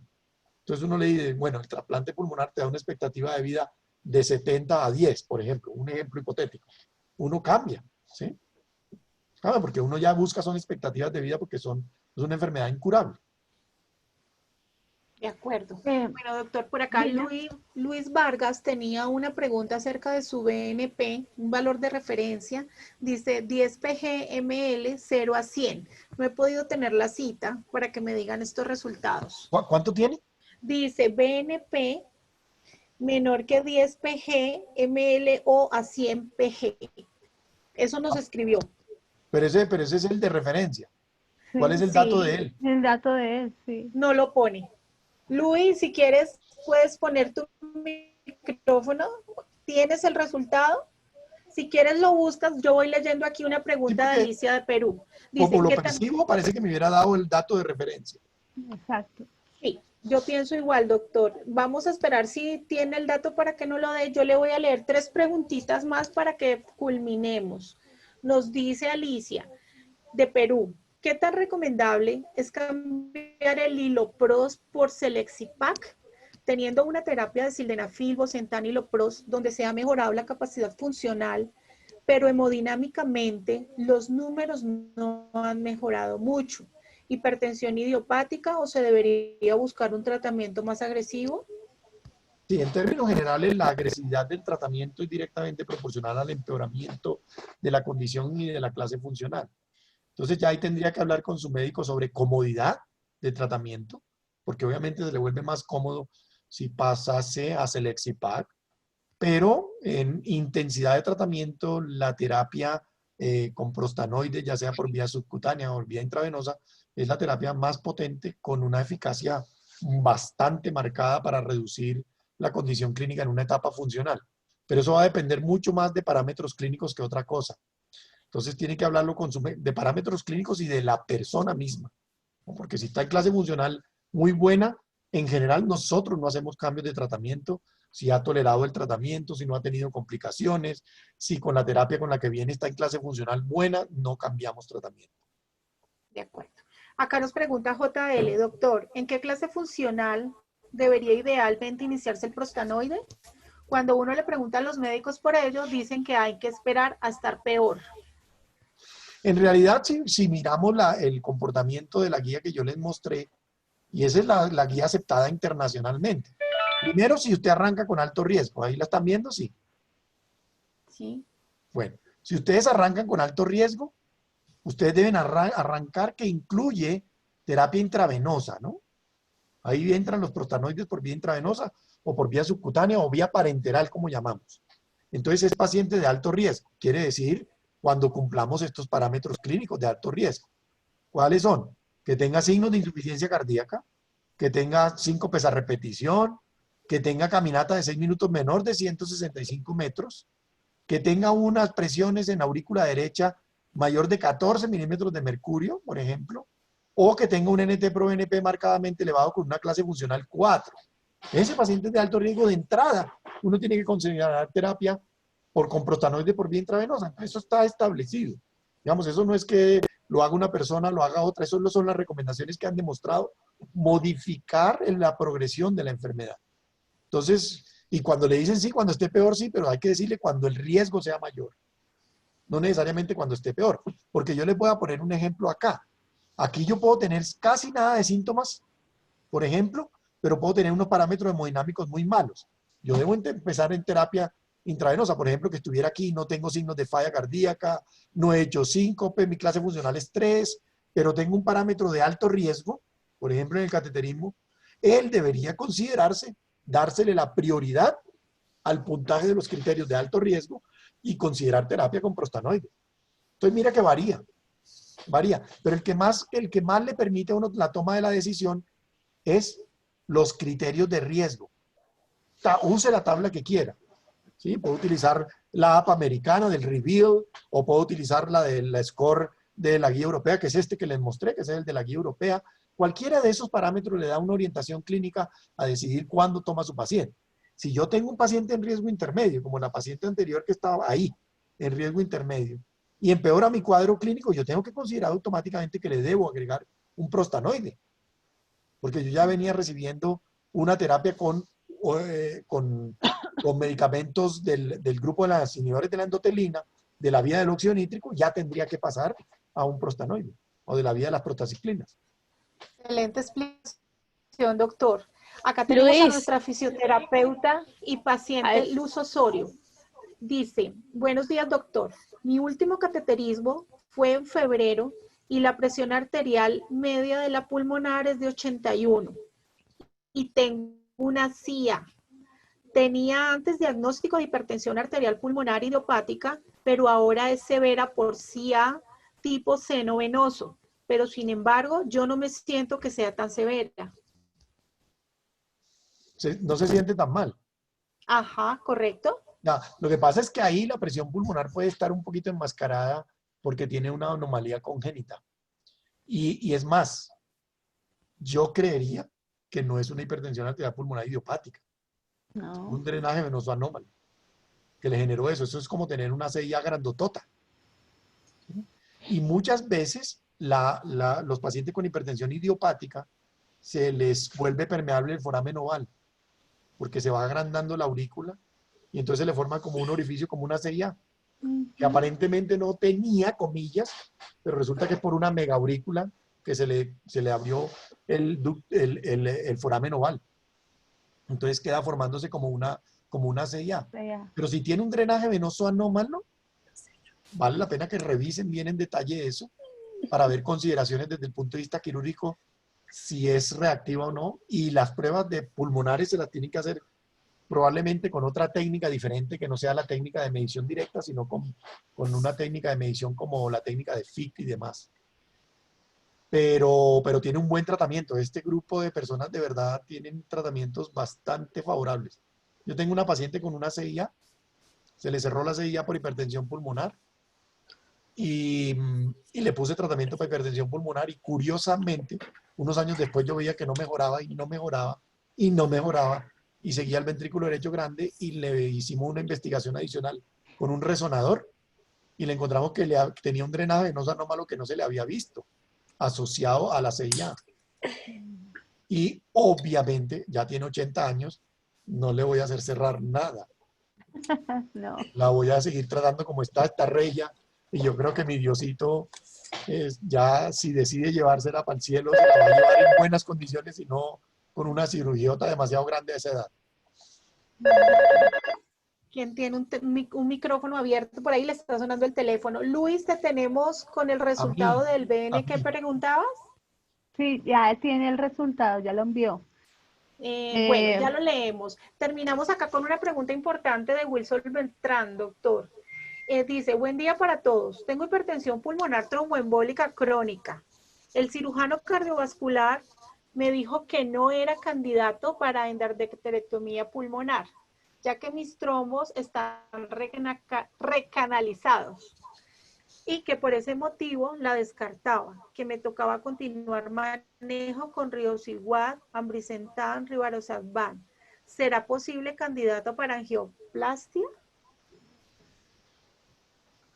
Yo había comentado antes, en este caso fue una persona.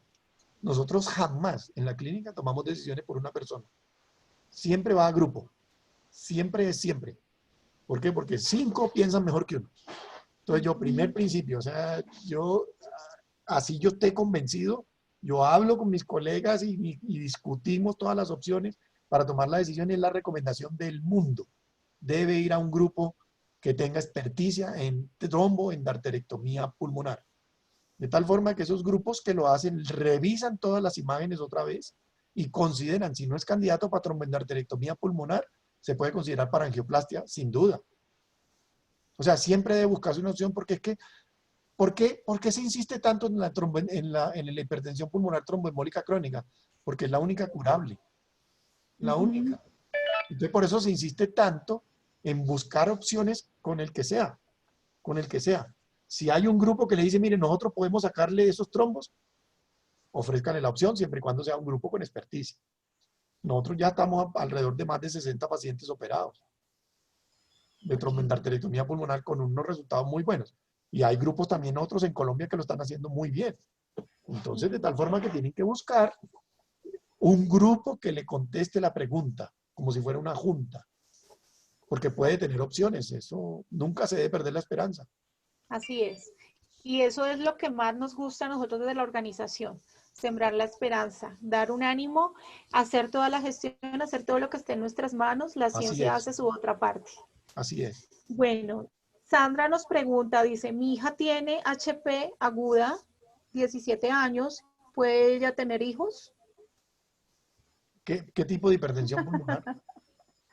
Sandra, si estás en el micrófono, ¿puedes ponerlo, por favor? Si estás todavía por acá. Sí, gracias. Es una hipertensión pulmonar aguda. Entonces queremos saber si a futuro mi hija podría pues tener familia. A ver, es que una hipertensión pulmonar aguda puede ser una embolía pulmonar aguda. Y si yo la trato y le corrijo la hipertensión pulmonar aguda porque traté el trombo, los disolví, puede tener hijos. Pero es que el problema es que en este momento la hipertensión pulmonar aguda no es un diagnóstico definido. ¿Ya? No es un diagnóstico definido. Tienen que definir qué tipo de hipertensión pulmonar tuvo. ¿Ya? La puede dar, por ejemplo, una crisis pulmonar. Una neumonía da hipertensión pulmonar aguda, etcétera. Entonces queda como en la duda, si no se investiga cuál es la etiología, no le puede uno responder claramente cuál puede ser el pronóstico en lo que tiene que ver con el futuro obstétrico, ¿no? Entonces, sí. La primera recomendación es, ¿qué hipertensión pulmonar tengo? Porque aguda es una condición de momento, pero no es un diagnóstico. Creo que el contacto de Sandra es el señor Luis. Me pareció que es su voz. Gracias, soy Nelson Rincón, el papá de Laurita. Sí, bueno, ¿Y doctor. ese diagnóstico se lo hicieron cómo? ¿Cómo? Está idiopática, doctor. Laurita está sin definir. Ya. Por eso está en el curso de su investigación. Sí. Sí, sí. Correcto. Bueno, Luis, si puedes darnos el dato porque no lo veo en el chat de tu BNP. Bueno, ¿alguna de Hola, muy nuestras buenos chicas del días. equipo? Aquí está Sí. Luis. Ahí está. Pues el resultado fue lo que él colocó en su pregunta. Ese es el resultado. Entonces, Luis, dale. Hola, muy buenos días, doctor. Primero que todo, agradecerle porque siempre está pendiente de nosotros y da una excelente explicación a todo lo que nosotros necesitamos. Muchísimas gracias. Con mucho gusto. A ver, doctor, es que el resultado dice, pues dice estudio BNP. Ajá. Resultado dice menor a 10 ml. Y el valor de referencia dice 0-100 Ok, ml. ok. Si tienen menos de 10 quiere decir que no tienen nada de insuficiencia cardíaca, nada, Está súper pero bien. ni gota, Excelente. o sea, nada de insuficiencia cardíaca. ¿Para qué le hacen el examen? El BNP Sí. tiene la ventaja que es buenísimo para valor predictivo, para predecir lo negativo, o sea, lo que no tengo, no para predecir lo positivo. ¿Sí? Yo lo puedo tener alto y no me dice muchas cosas, me ayuda. Doctor, Pero cuando da negativo, puedes apostar la cabeza que no tiene insuficiencia cardíaca. y ese doctor, diga, ese examen, digamos, ¿cuál es el índice para ya tener, digamos, insuficiencia cardíaca? ¿Cuál es el valor estándar para decir Cuando ya? empieza por encima de 100 y el cuadro clínico, no es que haga el diagnóstico, porque yo hago el diagnóstico con lo otro. Y el BNP me ayuda a reforzar el diagnóstico. Ujú. Cuando da negativo, quiere decir que sirves para cuando da negativo. Que yo puedo apostar con mi cabeza, y tú también, que no tienes insuficiencia cardíaca. Eso sí lo puedo apostar. Pero Doctor, si tú me traes a mí un BNP, por decir algo de 300, BNP, porque hay NT pro Sí. BNP y BNP que dan dos cortes diferentes. Y tú me dices un BNP de 400, de 500, yo tengo que hacer una historia clínica porque no me ayuda mucho. Me dice, hay algo elevado, aquí ya está pasando algo, y yo tengo que investigar porque no te puedo hacer un diagnóstico concreto. Pero si tú me dices, tengo ahogo y tengo un BNP de menos de 10, yo te digo, amigo, el ahogo es de otra cosa, pero no es de insuficiencia cardíaca. Entonces busquemos, estás desadaptado al ejercicio, tienes un poquito de asma, un cuadro bronquial, qué sé yo. ¿Sí? Doctor, muchísimas gracias, muy amable. Con Bueno, mucho gusto. muchísimas gracias. Me gustaría saber si nuestras líderes tienen alguna pregunta a ella por privado que les hayan enviado, porque ya estamos a 10 minutos de culminar. Dari, Diana, no, No, pero señora. tengo una mía. Sí, tengo una mía. bueno, Y si alguien quiere levantar la mano, por favor, para activar el micrófono. Pili, sigue por favor. Bueno, doctor, básicamente como el tema prácticamente desde enero es el asunto COVID, a mí me gustaría mucho que usted nos indicara sobre qué podríamos nosotros tomar si en el momento empezamos con un resfriado. Según lo que me he capacitado y me he informado del asunto del COVID, puede empezar por un leve resfriado. Realmente no sabemos si nuestro organismo lo va, como se dice, a sentir de manera agresiva o no, porque pueda que no sea agresiva, pueda que mi presentación sea sin síntomas, o sea, los populares asintomáticos, o si mi organismo desafortunadamente llegue a responder de manera crónica, no se sabe, ¿sí? No. Entonces, cuando yo empiezo con un resfriado, tenemos que ver una realidad ahorita. En cuanto que empezamos con un resfriado, con una leve gripa, que tenemos una fiebre, ¿qué podríamos tomar? Muchos hablan sobre el ibuprofeno, que es un antiinflamatorio, pero muchos de nosotros no podemos tomar, por ejemplo, un antigripal, porque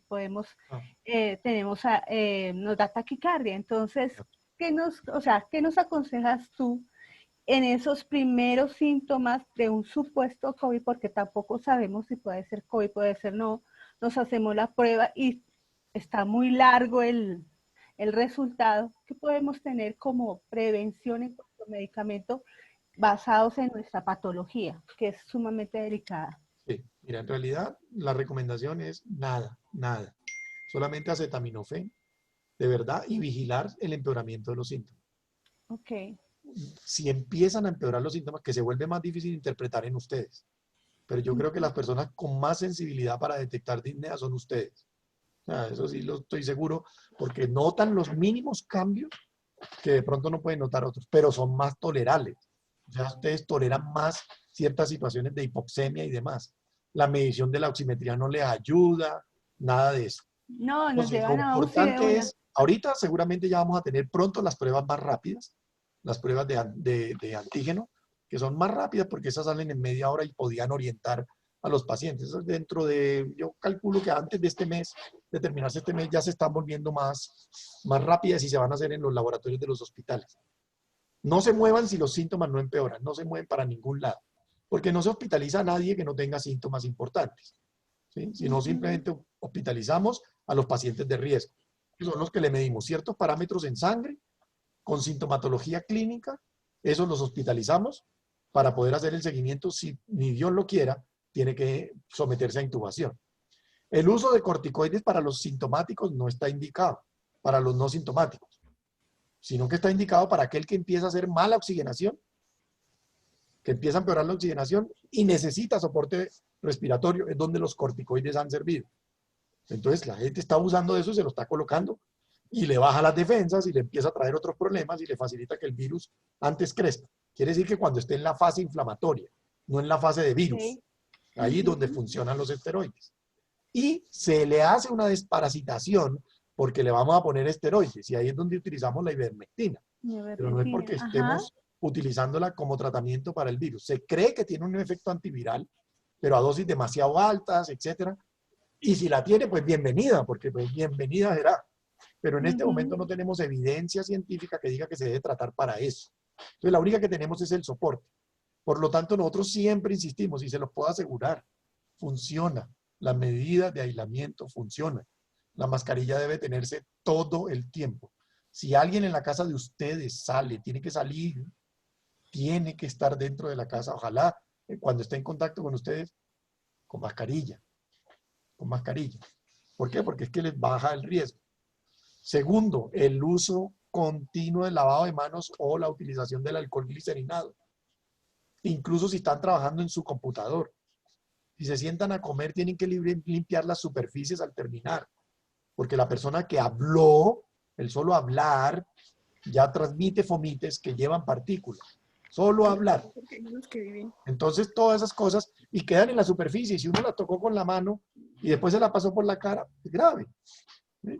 Entonces parecen bobadas, pero son medidas que se vuelve uno casi que un compulsivo de miedo, pero toca hacerlas. Son las más importantes. No hay un tratamiento, Pili, que yo te pueda decir, mire, háganse esto y tómense esta cosa mágica, porque desafortunadamente no la tenemos. Y ojalá nos llegue la vacuna rápido, porque tendrían que ser para las personas vulnerables y las expuestas a riesgo las que tendrían que ponérseles de primerito ese tratamiento, esa vacuna. Entonces, Doctor, tú ahora que tú... acetaminofén y qué Acetaminofén, no antiinflamatorios, no, ustedes no no pueden. antiinflamatorios No, ni no, antigripales. no Ok, deben. No, acetaminofén, que es seguro. No friega el riñón, no friega nada.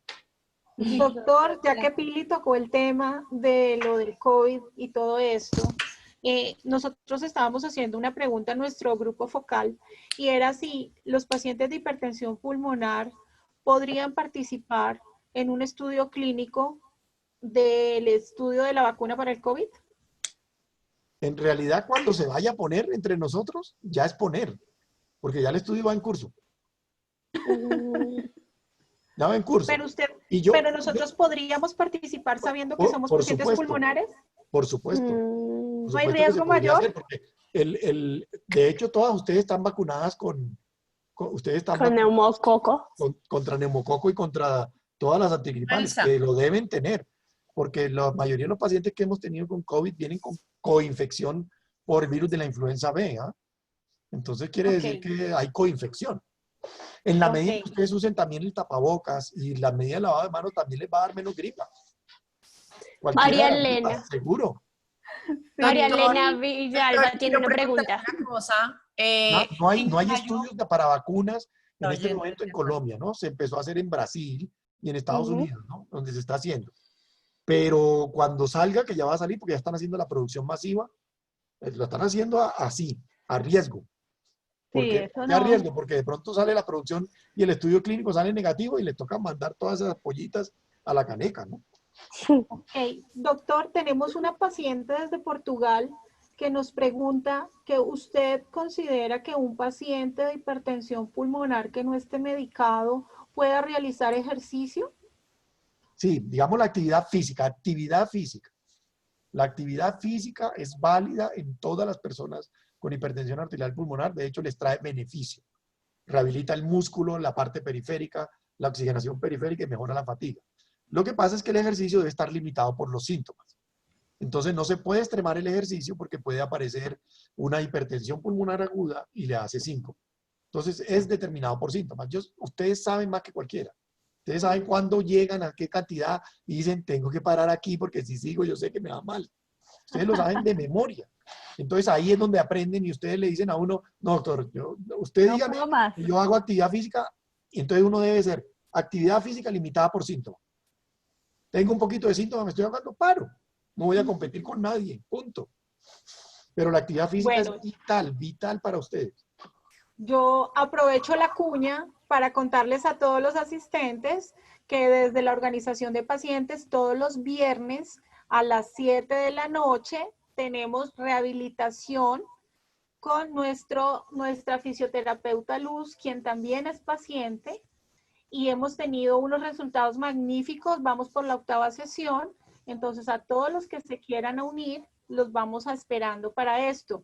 Tenemos 2 intervenciones finales. Tenemos a Diana que quiere hacer una pregunta y tenemos a María Elena que tiene su manito levantada. Entonces, María Elena, por favor, ¿tienes el micrófono? Sí, Dina, gracias. Mi pregunta es, doctor Gómez, yo me realicé la angioplastia allá en la clínica Chayo y todo me salió muy perfecto y todo bien. Me he sentido muy bien en Angioplastia cuanto a... pulmonar. Sí, angioplastia pulmonar, sí. Ok. Varias, porque son varias sesiones. Sí, 4 me hicieron.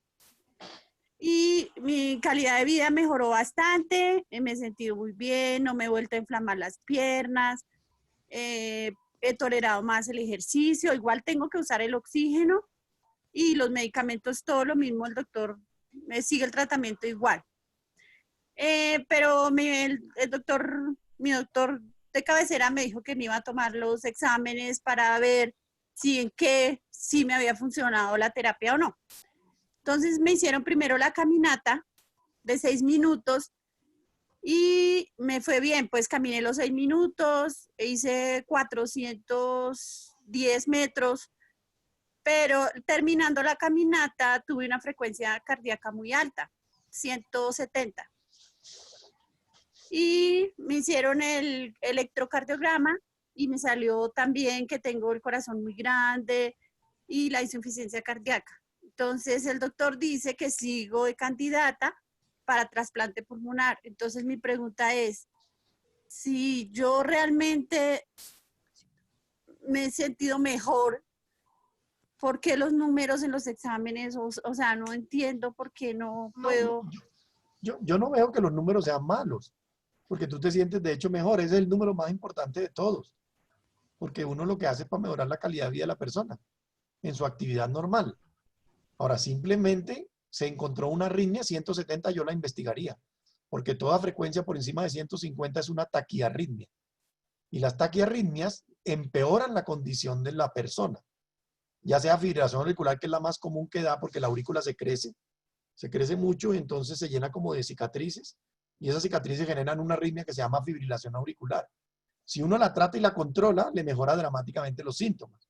Entonces mire que fue por una condición diferente, que no es raro encontrar en los pacientes con hipertensión pulmonar.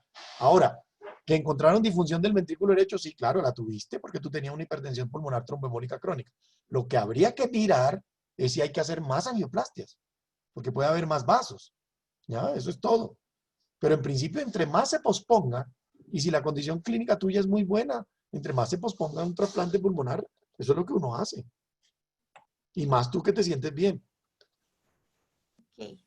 Gracias, doctor. Diana Lovera, por favor, ya culminamos con Dianita. Las siguientes preguntas que tengan nos las se pueden enviar al correo o a los que tenemos conectados por las diferentes redes. Doc, en Chayo y en su experiencia como cardiólogo, en lo que ha visto a nivel mundial, a nivel latinoamericano, ¿cómo nos ha ido a los pacientes de hipertensión pulmonar con COVID? ¿Hay infectados? ¿Cómo se han manifestado? ¿Cómo ha sido el proceso? No estoy en área COVID. Además, soy de riesgo, entonces no estoy. Pero en la unidad de cuidado intensivo arriba, hasta donde sé, no hemos tenido pacientes de hipertensión pulmonar, sí de falla cardíaca. De mi programa de falla cardíaca hemos tenido ahí hospitalizados y les ha ido mal, desafortunadamente. Para mi tristeza les ha ido mal, pero han sido un poquito tercos, o sea, tercos en el sentido de que no han cumplido las normas. Toca a uno regañarlos, decirle cómo que hicieron reunión del Día del Padre, por Dios, porque no la hicieron por Zoom, etcétera. Entonces, todas esas cosas han terminado perjudicando a otros pacientes. No hemos tenido ninguno. Los de hipertensión pulmonar los he tenido hospitalizados abajo, pero por progresión de enfermedad, pero no por COVID. Y ojalá ni uno, de ninguno. Porque es que no les va tan bien, no les va bien. Pero nos va bien porque somos los que más nos cuidamos. No, porque por eso están ahí, bien lindos ahí todos en pantalla, escondiéndose de ese bicheje, como le dice mi esposa, del despelucado. Doctor, pero desafortunadamente para muchos de nosotros, quiero comentarle que hemos tenido que salir. Nos hemos visto obligados a salir, a buscar nuestros medicamentos, a exámenes clínicos. Lo sé, pero deben extremar las medidas porque ustedes son expertos. Exactamente. Ustedes tienen muy buena calidad de cuidado. Ustedes ya saben cómo es el cuidado. Ustedes deben enseñar a muchas personas cómo hacer el autocuidado. Porque es que obviamente yo tengo que salir y yo tengo que ir a la clínica y tengo que ver pacientes. Entonces yo me expongo al riesgo de un portador asintomático. Pero si cumplo las medidas, pues me protejo al máximo. Correcto. Muchas bueno, gracias. Realmente una sesión de preguntas increíble. Yo creo que nunca habíamos tenido la oportunidad de tener preguntas y respuestas con un profesional como el doctor Efraín. De verdad que estamos inmensamente agradecidos, doctor. Usted sabe cuánto lo amamos y cuánto cada día lo amamos más, porque nos encanta ver esa pasión suya, porque sus pacientes entiendan, conozcan, aprendan.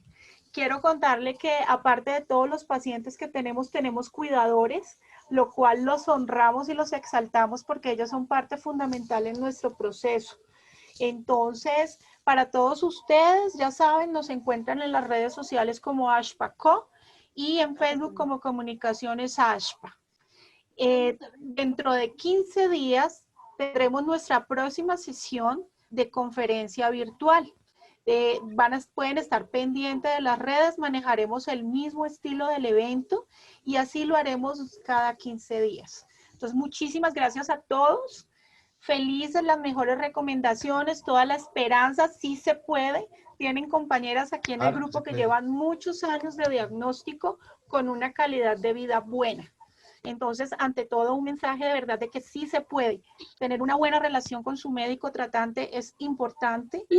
La fuerza interior que ustedes tengan, tener una familia que los esté apoyando y ser juiciosos con sus tratamientos, ¿no? Ante todo, el autocuidado es súper importante. Entonces, muchos besos para todos. Dios los bendiga y que tengan un excelente sábado. Que estén muy bien. Chao. Cuídense mucho. Chao, doctor. Muchas gracias, doctor. Chao, Bendiciones, doctor. Dina. Muchísimas gracias. Muchas gracias. Ojalá la grabación. Muchísimas gracias. Dios lo bendiga. Gracias. Muchísimas gracias. Un abrazo desde Perú. Chao, Dina. Gracias, Chao, doctor. doctor. Gracias. Gracias a todos. Gracias, doctor. La exposición estuvo excelente. Muchas La exposición estuvo excelente. doctor. De México, Ay, Mérida. muchas gracias. Gracias. A todos. Duro. Gracias a todos. Dina, gracias. Y a tu equipo, gracias a todos los pacientes, a todos. Gracias, Dina. Muy divino.